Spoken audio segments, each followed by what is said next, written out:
ಕಾರ್ಯಾಧ್ಯಕ್ಷರೇ ಮತ್ತು ಈ ಭಾಳಷ್ಟು ನಮ್ಮ ಗೌಡರು ಎಲ್ಲ ಹಿರಿಯರು ಭಾಳಷ್ಟು ವೇದಿಕೆ ಮೇಲೆ ಭಾಳ ಗಣ್ಯಮಾನ್ಯರದಾರ ಹಿರಿಯರು. ಯಾಕಂದರೆ ಎಲ್ಲರದು ಹೆಸರು ತೊಗೊಳಕ್ಕಾಗಂಗಿಲ್ಲ.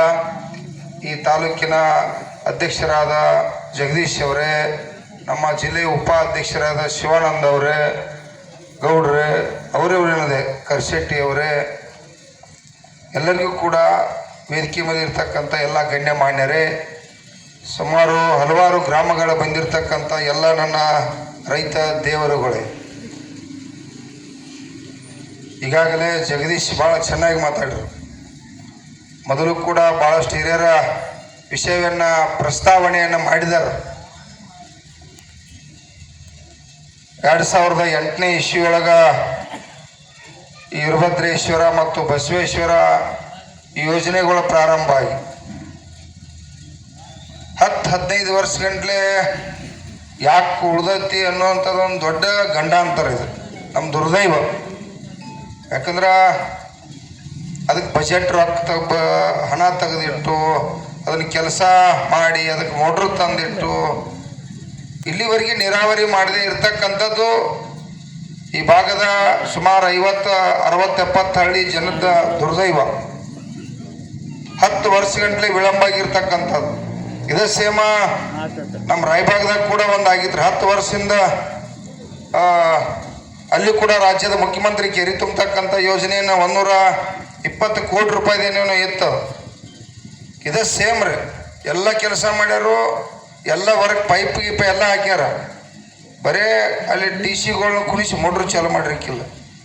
ಅವ್ರನ್ನೂ ಒಂದಿನ ನಾವೆಲ್ಲರೂ ಹೋರಾಟಗಾರ ಒಂದು 7-10 ಸಾವಿರ ಜನ ಎಲ್ಲ ಹಳ್ಳಿ ಅಡ್ಡಾಡಿ ಅಲ್ಲೂ ಕೈಕಾಲು ಬಿದ್ದು ಮಂದಿನ ಕೂಡಿಸಿ ಆ ರಾಯಬಾಗ್ ಸರ್ಕಲ್ ಬಂದ್ ಮಾಡಿ ಅಲ್ಲೇ ಕಾಂಟ್ರಾಕ್ಟರ್ ಯಾರು ಉಳಿದಾರೋ ಯಾರು ಸಂಬಂಧಪಟ್ಟ ಅಧಿಕಾರಿಗಳನ್ನ ಎಲ್ಲ ಕರೆಸಿ 1 ತಿಂಗಳು 2 ತಿಂಗಳದಾಗ ಈಗ ನೀರು ಪ್ರಾರಂಭ ಆಗಿ ನೀರು ಹೋಗಿರ್ತಕ್ಕಂಥ ಇದೇ ಸೇಮ್. ಮತ್ತು ಅಲ್ಲಿ RV ದೇಶಪಾಂಡೆ ಸಾಹೇಬ್ ಅಲ್ಲೂ ಹಳ್ಳ್ಯಾಳದಾಗ ಅಲ್ಲಿ ಸುಮಾರು ಅದು 220 ಕೋಟಿ ರೂಪಾಯಿದ ಗುರುಗಳು, 220 ಕೋಟಿ ರೂಪಾಯಿ ಪ್ರೊಜೆಕ್ಟ್.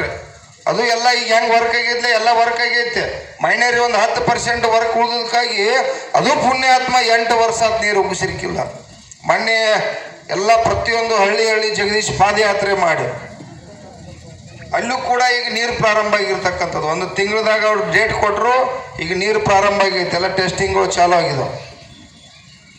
ಭಾಳ ಈಸಿ ಐತಿ. ತಪ್ಪು ನಾವು ಮಾಡಿದ್ವು, ನಾವು ಯಾರೂ ಬೇಯ್ದು ಈಗ ಯಾರ್ಯಾರು ಏನು ತಪ್ಪು ಮಾಡಿದರು, ಯಾರು ಮುಂದೆ ಏನು ಮಾಡಬೇಕು ಅವ್ರ ಹಣಿಬಾರನ್ನು ನೀವು ರೈತ ದೇವರುಗಳು ಬರೆಯಕ್ಕೆ ರೆಡಿ ಆಗ್ಬೇಕಷ್ಟೆ. ಯಾರಿಗೂ ಹೆದರ್ಬೇಡ್ರಿ. ಓಟ್ ಯಾರಿಗೆ ಹಾಕ್ತೀರಿ ನಮಗೆ ಸಂಬಂಧ ಇಲ್ಲ. ನಮ್ಮೆಲ್ಲ ಲೀಡರ್ಗಳು ಹೇಳ್ಯಾರ ಈ 60-70 ಹಳ್ಳಿಗೆ ನೀರಾವರಿಯನ್ನು ಮಾಡ್ಕೋಲೇಬೇಕಾಗಿತ್ತು. ಮಾಡ್ಕೋಲೇಬೇಕಪ್ಪ ಅಂತಂದ್ರೆ ಮನ್ಯಾಗ ಒಬ್ಬ ಉಳಿಬಾರ್ದು. ಹೌದ್ರಿ ಗೌಡ್ರ? ಕೆಲಸ ಏನೈತಿ, ಮತ್ತು ನೀರಿಲ್ದರೆ ಕೆಲಸ ಏನೈತ್ರಿ ನಿಮ್ಮ ಮನ್ಯಾಗ? ಈಗ ಸದ್ಯ ಬಿಸಿಲು ಪ್ರಾರಂಭ ಆಗೈತಿ. ಈ ಬಿಸಿಲು 40 ಡಿಗ್ರಿ ಸೆಲ್ಸಿಯಸ್ ಬಿಸಿಲು ಪ್ರಾರಂಭ ಆಗೈತಿ. ಕುಡಿಯಾಕ ನೀರು ಸಿಗುದಿಲ್ಲ, ಬೆಳಿ ಎಲ್ಲ ಒಣಗಾತಾವು, ಬದುಕೆಲ್ಲ ಹಾಳಾಗತೈತಿ. ಏನು ಮಾಡವ್ರ? ಮಾಡ್ರಿ.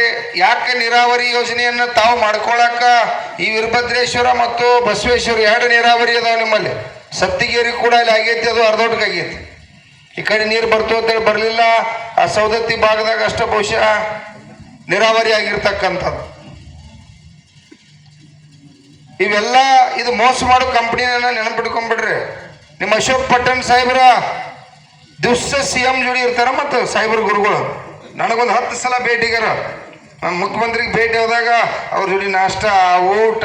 ಯಾಕ CMಗೆ ಹೇಳ್ರಿ ಇದೊಂದು 1000 ಇದನ್ನು ಏನು ಕಾಂಟ್ರಾಕ್ಟ್ರ್ 100 ಕೋಟಿ ರೂಪಾಯಿ ಉಳಿದು ಬಿಡುಗಡೆ ಮಾಡಿ ಬರಾಬರ ಮೆಟೀರಿಯಲ್ಸ್ ತಂದ ಬರೇ 2 ತಿಂಗಳದಾಗ ವರ್ಕ್ ಮುಗಿಸ್ಬೋದ.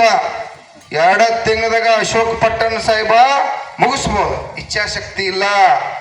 ಇಚ್ಛಾಶಕ್ತಿ ಬರೋಂಗೆ ಮಾಡ್ಬೇಕಾಗಿತ್ತು. ಅನ್ನಬೇಡ್ರಿ ಹಿರಿಯರು ಕೈ ಎತ್ತರ ಅನ್ನಬೇಡ. ಕೈ ಎತ್ತರ ಎಲ್ಲರೂ ದೊಡ್ಡ ಮಂದಿ ಎತ್ತುವರಿ ಯಾಕೋ ಮಾಡ್ಬೇಕ. ಏನ್ ದೊಡ್ಡ ವಿಷಯ ಅಲ್ಲ. ಗುರ್ಲಾಪುರದಾಗ ಹೋರಾಟ ಪ್ರಾರಂಭ ಮಾಡಿದ್ವು. 10 ದಿನ ರಸ್ತಾದೊಳಗೆ ಕೂತು. ಕಾರ್ಖಾನೆಯವ್ರು ಎಷ್ಟು ಕೆಟ್ಟಂದ್ರ 10 ದಿನ ಹೋರಾಟ ಮಾಡ್ರಿ ಗೌಡ್ರ. ಗುರುಗಳು ಒಂದಿನ ಗಂಡು ಮಕ್ಕಳ 5 ರೂಪಾಯಿ ಬಂದು ಘೋಷಣೆ ಮಾಡಲಿಲ್ಲ ಅವ್ರ. ನಾವು ಬಿಜೆಪಿಗೆ ಹಾಕಿದ್ವು, ನಾನು ಹಾಕಿದ್ನು, ನೀವು ಹಾಕಿದ್ರಿ, ಕಾಂಗ್ರೆಸ್ಗೂ ಹಾಕಿದ್ವು, JDSಗೂ ಹಾಕಿದ್ವು. ಓಟ್ ಹಾಕಲೇಬೇಕಾಗಿತ್ತು, ಹಾಕಿದ್ವು. ಯಾಕ ಒಬ್ಬರೇ ಬಂದು ಒಂದು 10 ರೂಪಾಯಿ ರೀ ಘೋಷಣೆ ಮಾಡ್ಬೇಕಲ್ಲ, 10 ದಿವಸ ಹತ್ತು ಕೂತಾರೋ. ಒಬ್ಬ ಕಾರ್ಖಾನೆ ಮಾಲೀಕ್ ಬಂದು ಘೋಷಣೆ ಮಾಡಲಿಲ್ಲ. ಯಾವಾಗ ನಿಮ್ಮದು ಜನಾಂದೋಲನ ಆಯ್ತು, ರೈತ ದೇವರುಗಳ ಲಕ್ಷಾಂತರ ಜನ ಬಂದ್ರಿ, ಸರ್ಕಾರ ಕಾರ್ಖಾನೆ ಮಾಲೀಕರು ಹೆದರಿ 100 ಸಲ ಮೀಟಿಂಗ್ ಮಾಡ್ರಿ ಅವ್ರ. ಇದು ಬಿಸ್ನೆಸ್ ಐತಿ, ರಾಜಕಾರಣ ಬೇರೆ, ಬಿಸ್ನೆಸ್ ಐತಿ, ನಾವೆಲ್ಲರೂ ಒಕ್ಕಟ್ಟಾಗೋದು. 80 ಮಂದಿ ಒಕ್ಕಟ್ಟಾದ್ರ ನಾವ ಕೋಟಿ ಗಂಟ್ಲೆ ಮಂದಿದು. ನಮ್ಮದ ಕಬ್ಬು ಬಿಸ್ನೆಸ್ ಅಲ್ಲ, ಬಿಸ್ನೆಸ್ ಅಲ್ಲನ್ರಿ. ಅದು ಬೇರೆ ತೆಗೆದೇನೈತಿ ನಮ್ಮದು. ಕಬ್ಬು ಬಿಟ್ರೆ ಬೇರೆ ಬೆಳೆ ಇಲ್ಲ. ಅವರು MLA ಅದಾರು, ಮಂತ್ರಿಗಳದಾರು, ಅವ್ರಿಗೆ ಎಣ್ಣೆ ಪಂಪ್ ಐತಿ, ಸ್ಕೂಲ್ ಎಲ್ಲ ಅವರು ಅದಾವು, ದೊಡ್ಡ ದೊಡ್ಡ ಇಂಡಸ್ಟ್ರಿಗಳೆಲ್ಲ ಅವರು ಅದಾವ. ಹೊಲ ಬಿಟ್ರೆ ನಮ್ಮದು ಏನೂ ಇಲ್ಲ. ಕಬ್ಬ, ಭತ್ತ, ರಾಗಿ, ತೊಗರಿ ಇದೆ ನಮ್ಮ ಬಿಸ್ನೆಸ್. ಇದಕ್ಕೆ ರೇಟ್ ಸಿಕ್ಕರೆ ನಮಗೆ ಮರ್ಯಾದೆ ಐತಿ, ನಮ್ಮ ಕುಟುಂಬ ಆರ್ಥಿಕವಾಗಿ ಪ್ರಬಲ ಆಗಕ್ಕೆ ಸಾಧ್ಯ ಐತಿ. ಅವ್ರು ಹೆಂಗೆ ಒಕ್ಕಟ್ಟಾದ್ರು ನೋಡ್ರಿ. ಮೋಸ ಮಾಡೋ ಕಂಪನಿ ಅದೆಲ್ಲ. ಈ ರಾಜಕಾರಣ ಅಂದ್ರೆ ಹಿರಿಯರ ತಪ್ಪು ತಿಳ್ಕೊಬೇಡ್ರಿ. ಹಿಂದೆಲ್ಲ ಪಾಪ ಇವರೆಲ್ಲ ಹಿರಿಯರ ಒಂದು ಒಳ್ಳೆಯವ್ರು ಇದ್ರ, ಒಳ್ಳೇದು ಮಾಡ್ಬೇಕನ್ನುವಂಥ ಗುಣಾರ ಅವರಲ್ಲಿ ಇತ್ತು, ಪ್ರಯತ್ನವಾದಿಗಳಿದ್ರು. ಈಗೆಲ್ಲ ಏನಿಲ್ಲ, ಇದೊಂಥರ ಬಿಸ್ನೆಸ್. ಎಲ್ಲರಿಗೂ ಕತ್ರಿ ಹಾಕೋದು, ಡಬ್ ಹಾಕೋದು. ಮತ್ತು ಇದೇನ ಈ 1000 ಕೋಟಿ ರೂಪಾಯಿ ಏನು ವ್ಯವಹಾರ ಐತಿ ಇವ್ರಿಗೆ. MLAಗಳಿಗೂ ಕಮಿಷನ್ ಇರ್ತೈತಿ, ಏನು ಪುಕ್ಕಟೇನು ಇರುದಿಲ್ಲ. ಅವ್ರು ತಗೋತಾರ, ಬಿಡುದಿಲ್ಲ. 10%, 5% ಇವೆಲ್ಲ ಲಪಡ ಇರುತ್ತವ. ಅದಕ್ಕಾಗಿ ದಯವಿಟ್ಟು ತಾವು ವೀರಭದ್ರೇಶ್ವರ ಬಸವೇಶ್ವರ ಏತ್ ನೀರಾವರಿ ಯೋಜನೆಯನ್ನ ಎಲ್ಲ ರೈತ ದೇವರುಗಳಲ್ಲಿ ವಿನಂತಿ ಮಾಡ್ತಾ ಇದ್ದೀವಿ.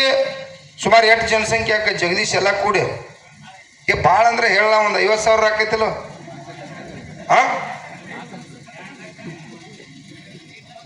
ಆಯ್ತು ಬಿಡ್ರಿ, 1 ಲಕ್ಷ ಜನ ರೈತರದಾರ ತಿಳ್ಕೊನು. ರೈತರು ಬತ್ತು ಎಲ್ಲರೂ ಬಂದ್ರು, 1.5 ಲಕ್ಷ ಮಂದಿ ಅದಾರ ಅಂತ ಹೇಳತ್ತೀರಿ. ಇರ್ಲಿ, ನನಗೇನು ಅನ್ಸತ್ತೈತಿ, ಇದೀಗ ನಾನು ಗುರುಗಳ ಜೊತೆ ಮತ್ತು ನಮ್ಮ ಹಿರಿಯರಿಗೆ, ನಮ್ಮೆಲ್ಲ ಲೀಡರ್ಗಳಿಗೆ ಹೇಳತ್ತೀನಿ, ನೀವು ಈ ಕೋಳಿ ಕೇಳ್ಕೋತ ಕೂತ್ರೆ ಮಸಾಲೆ ಹಾರಿದ್ರೆ ಕೆಲಸ ಆಗೋದು ಬೇಡ ಅಂತ ಹೇಳ್ದತ್ತ. ಅದ ಇದನ್ನ ವಿಚಾರ ಬಿಡ್ರಿ. ನಮ್ಮ ಹಕ್ಕ ಜಗದೀಶ್ ಹೇಳಿಲ್ಲ, ನೀರ ನಮ್ಮ ಹಕ್ಕ 10 ವರ್ಷದಿಂದ ತಲೆ ಹಿಡ್ಕರ ಮೋಸ ಮಾಡ್ಯಾರ, ನೀರು ತಂದಿಲ್ಲ. ಮತ್ತು ನಾವು ಇನ್ನೂ ಸುಮ್ಮಿದ್ರ ಇನ್ನೂ 10 ವರ್ಷ ಆದ್ರೂ ನೀರು ತರೋದಿಲ್ಲ. ಈಗ ಒಂದು ಡೇಟ್ ಫಿಕ್ಸ್ ಮಾಡೋಣ್ರಿ. ಡೇಟ್ ಫಿಕ್ಸ್ ಮಾಡಿ ನಿಮ್ದೇನಿಲ್ಲಿ ಸಾಲವಳ್ಳಿ ಐತಿ, ಅದು 8 ದಿವಸ ಹೋಗ್ಲಿ, 10 ದಿವಸ ಹೋಗ್ಲಿ, ತೀರ್ಮಾನ ಮಾಡೋಣ. 1 ಲಕ್ಷ ಜನ ಇಲ್ಲಿ ನೋಡ್ರಿ, ಕೇಳ್ರಿ, 1 ಲಕ್ಷ ಜನ ನೀವು ಸಾಲವಳ್ಳಿ ಸರ್ಕಲ್ದಾಗ ಇಲ್ಲಿ ಕೂತಿರಪ್ಪ ಅಂತಂದ್ರ ರಾಜ್ಯದ ಮುಖ್ಯಮಂತ್ರಿಗೂ ನಡಗೊಡ್ತೈತಿ, ನಿಮ್ಮ ಅಶೋಕ್ ಪಟ್ಟಣ್ ಸಾಹೇಬ್ರಿಗೂ ಚಲೋ ಆಕ ಜ್ವರ ಬರ್ತಾವು. ಇಳಿದು ನಮ್ಮ DK ಶಿವಕುಮಾರ್ ಬರ್ತೈತಿ, ನಮ್ಮ ಜಿಲ್ಲಾ ಉಸ್ತುವಾರಿಗೆ ಬರ್ತೈತಿ, DC ಎಲ್ಲ ಇಲಾಖೆಗಳು, ನೀರಾವರಿ ಎಲ್ಲ ಇಲಾಖೆಗಳಿಗೆ ನಡಕ್ ಚಾಲು ಆಕೈತಿ. ಮಾಡಬೇಡ್ರಿ, ಡೇಟ್ ಅದು ಫಿಕ್ಸ್ ರೀ.